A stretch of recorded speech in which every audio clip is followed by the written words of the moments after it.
ចង់កុំបងខំមានរឿងអ្វីនេះយាយត្រង់មកអូនចាំផ្ដើមប្រែស្ងំស្ងាត់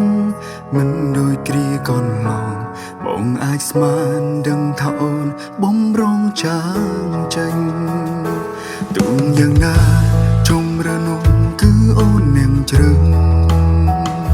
ត្រូវឬខំដឹងច្បាស់មកគ្មានសិនសំ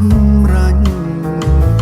បើអូនយល់ពីអារម្មណ៍បងពេលនេះតែបនទិញអូនប្រកបជាដឹងបងឈឺដល់កម្រិតណាគឺបងជាបងដែលត្រូវបានបងរួម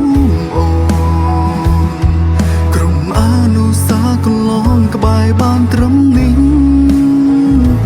ចូលក្នុងសូបណ្ដាលអូនសន្យា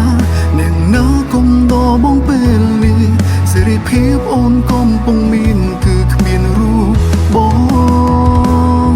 គឺបងជាបងដែលត្រូវឈឺចាប់រៀងរៃបងគ្មានអន្ទីពលអ្វីអាចខួតខៀងអូនថាអូនត្រូវការសេរីភាពអូនថាចង់ធ្វើតាមបែងដូនបងបានត្រឹមប្រើពាងលងសម្រាប់ខ្លួនឯង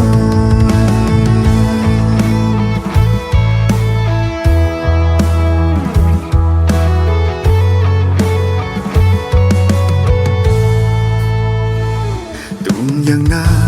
ចង់រនោះគឺអូននឹងជ្រឹងត្រូវឬខំដឹងច្បាស់មកគ្មានសិនសំរាញ់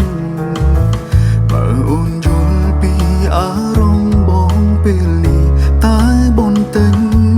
អូនប្រកបជាដឹងបងឈឺដល់កម្រិតណាគឺបងជាបងដែលត្រូវបានបងរួមអូនក្រុមអនុសាកន្លងក្បែរបានត្រឹមនេះចូលក្នុងសូបណ្ដាលអូនសន្យានឹងនៅគុំដបងពេលនេះសេរីភាពអូនកំពុងមាន